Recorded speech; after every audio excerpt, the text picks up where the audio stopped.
তো হ্যালো বন্ধুরা, তো আশা করি সকলে ভালো আছো। তো দেরি না করে কাহিনী শুরু করে দিই। কাহিনী শুরুতে আমরা দেখি যে পরস্পর রাজ্যে সিংহাসন নিয়ে চলছে লড়াই। একদিকে আছে মহারানী স্নেহলতা। সে ভেবেছে তার মেয়ে চন্দ্রিকাকে এই রাজ্যের রানী বানাবে, কিন্তু তাদেরই পিছনে আরও অনেকেরই রেডি হয়ে আছে এ রাজ্যের রাজা রানী হওয়ার জন্য। তাদেরই মধ্যে একজন হচ্ছে যশোদা। সে হচ্ছে এই রাজ্যের খাজানার চাবি তার কাছেই থাকে। আরেকজন হচ্ছে জ্যোতিষ আচারী, সে সবচেয়ে কাছের মানুষ স্নেহলতার। আরেকজন মহামন্ত্রী নয়নপ্রভা, সে চাইছে যে এই রাজ্যের রানী হতে। তার ভিতরে অনেক লোভ চলছে পরস্পর রাজ্য নিয়ে। আরেকজন হচ্ছে সেনাপতি অগ্নিবর্ধন, সে শুধু একটা সুযোগের অপেক্ষায় আছে, সুযোগ পেলেই সে এই রাজ্যের রাজা হয়ে যাবে। কিন্তু এত কূটনীতির চালের মধ্যে মহারানী স্নেহলতা কি পারবে তার মেয়ে চন্দ্রিকাকে রানী বানাতে? তারপরে আমাদেরকে স্নেহলতাকে দেখায় যে স্নেহলতা তার এক প্রজার সাথে সে গুলুগুলু করতে শুরু করে।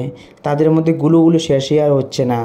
তারপরে তাদের মধ্যে গুলুগুলু যখন শেষ হয়, আমাদেরকে দেখানো হয় চন্দ্রিকাকে, যে চন্দ্রিকা তার রাজ্যের যে রকম নিয়মকানুন চলছে সেইভাবেই সে তার রাজ্যের নিয়মকানুনের জন্য ও একটা বই পড়তে যায়। তারপর সেই বইটা 21 বছর পর পড়া হয় যে এ রাজ্যে নতুন কোনো রাজা বা কিছু হলে এটার মধ্যে ভবিষ্যৎ লেখা থাকে বইটার মধ্যে। তারপর সে বইটার মধ্যে দেখে যে তার আগামী অমাবস্যার মধ্যে তার মৃত্যু হবে। তারপর সে এসব দেখে ওখান থেকে দৌড়ে চলে আসে। তখন আমাদেরকে মহামন্ত্রী নয়নপ্রভাকে দেখায় যে অগ্নিবর্ধনের সেনাপতি অগ্নিবর্ধনের সাথে কথা বলছে যে কি বলছো, যে তাহলে এখন পরস্পর রাজ্যের মধ্যে গিয়ে কোনো রাজাই এখন চালাবে? কারণ এত বছর তো রানী চালাতো, তাহলে এখন কি কোনো রাজাই চালাবে? তখন সে অগ্নিবর্ধন বলতে শুরু করে যে আমি তো রাজার জন্য রেডি আছি। তখন চন্দ্রিকাকে দেখায় যে চন্দ্রিকা স্নেহলতাকে বলছে যে আমার সাথে কি তাহলে অমাবস্যার রাতে আমাকে মেরে ফেলবে মা, এরকমভাবে ওকে বলছে। তখন চন্দ্রিকা বলে না, তোকে কিছুই আমি হতে দেব না। তখন এক দাসীকে ডাক দিয়ে বলে যে জ্যোতিষ আচারীকে ডাক দেওয়ার জন্য।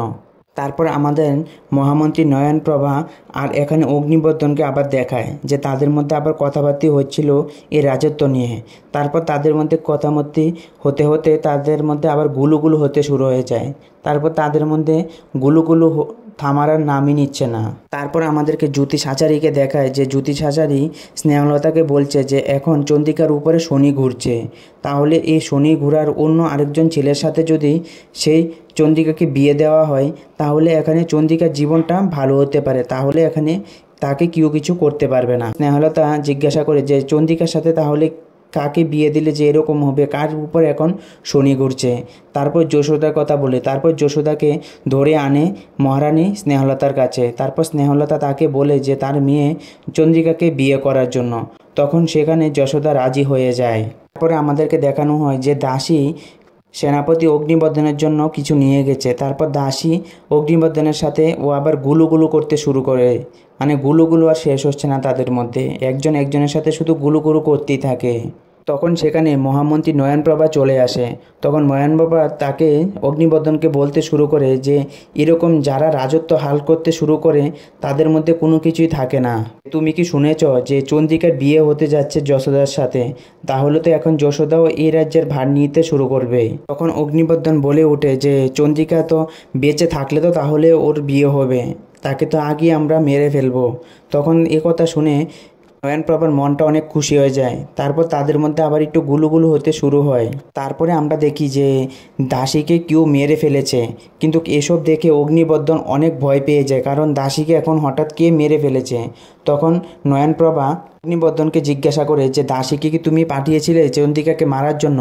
কিন্তু এখানে অগ্নিবর্ধন বলে ওঠে যে না, আমি তো ওকে পাঠাইনি মারার জন্য, কিন্তু আমার মনে হচ্ছে যে এই রাজ্যের যে রাজকীয় হাল সবাই ধরার জন্য চেষ্টা করছে, কিন্তু কে মেরেছে সেটা তো আমরা এখনও বুঝতে পারবো না। তারপর আমাদেরকে স্নেহলতাকে দেখায় যে যাকে মেরেছিল এক দাসীকে, সে দাসীর জামাইয়ের সাথে স্নেহলতা বলছে যে তোমাদের রাজ্যের রানী হবে সে তাকে মারতে এসেছে, কেন মারতে এসেছে, কিন্তু সে কিছুই বলতে পারতো না। সে বলছে যে আমি কিছুই জানি না। তখন স্নেহলতা আবার তার সাথে গুলুগুলু করার মতন শুরু করে। তারপর ওখানে সে তাকে মেরে ফেলে। তখন সেখানে চম্পা দাসী চলে আসে। তখন দাসীকে স্নেহলতা বলতে শুরু করে যে কে এরকম তার পিছনে, যে চন্দ্রিকাকে মারার জন্য কে এরকম প্ল্যান চালাচ্ছে সেটা তুমি খুঁজে বের করো। তারপর চম্পা এখান থেকে চলে আসে। তারপর নয়নপ্রভা সে বলছে যে এরকম হওয়ার পথে তাহলে জ্যোতিষের উপরে যেরকম ভার আছে তাহলে আমাদের মাথার উপরে এরকম নেই কেন? কারণ চন্দ্রিকার সাথে যদি ওর বিয়ে হয়ে যায় তাহলে সব কিছু এখানে শেষ হয়ে যাবে। তখন চম্পা আসে, চম্পা এসে তার সঙ্গে আবার কথাবার্তা শুরু হয়। তারপর তারা দুজন আবার একটু কাছাকাছি আসে। তারপর তাদের মধ্যে গুলুগুলু হতে শুরু করে দুটা মেয়ের মধ্যে। তারপরে চম্পা সেখানে নয়নপ্রভাকে মেরে ফেলে।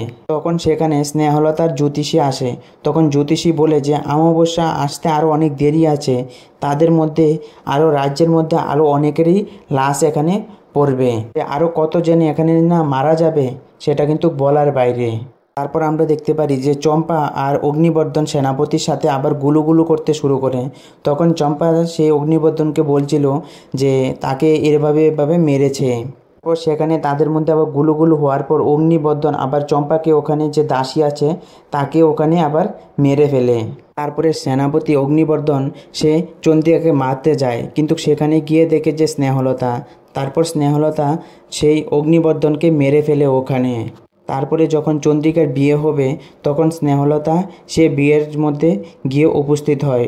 তখন সেখানে যখন ওকে আজা দিয়ে ধরে চন্দ্রিকাকে স্নেহলতা, তখন সেখানে চন্দ্রিকাকে আবার স্নেহলতা ওখানে মেরে ফেলে। মানে একজনের মধ্যে শুধু শত্রুতামিই চলছে, মেয়ের সঙ্গে মার শত্রুতামি, সব কিছুর মধ্যে শুধু শত্রুতামি চলছে। আর স্টোরি বলতে গেলে এখানে স্টোরির মধ্যে কিছুই নেই, যে 5 মিনিট একটা স্টোরি দেখাবে, তারপর তাদের মধ্যে শুধু গুলুগুলু ভাবই দেখাতে শুরু করে আমাদের সামনে। কিন্তু হ্যাঁ, যারা এরকম গুলুগুলু কিছু দেখতে ভালোবাসেন, যে এরকম গুলুগুলু আপনাদের পছন্দ হয়, তাদেরকে আমি অবশ্যই বলবো যে গিয়ে এটা দেখার জন্য। কারণ এটার যে পুরো সিরিজ এখনও আসেনি, আসলে পুরো সিরিজেরই এখানে আমি এক্সপ্লেন করে দেব। আর এখানে যতটুকুই এসেছে আশা করি গিয়ে এখনও পর্যন্ত দেখলে গিয়ে দেখে আসতে পারেন। শুধু গুলুগুলু আর গুলুগুলু, মানে বুঝতেন তো কী। তাহলে যদি ভিডিও ভালো লেগে থাকে তাহলে চ্যানেলটাকে সাবস্ক্রাইব করে আর একটা লাইক করে জানিয়ে দেবেন। তো আজকের জন্য বাই।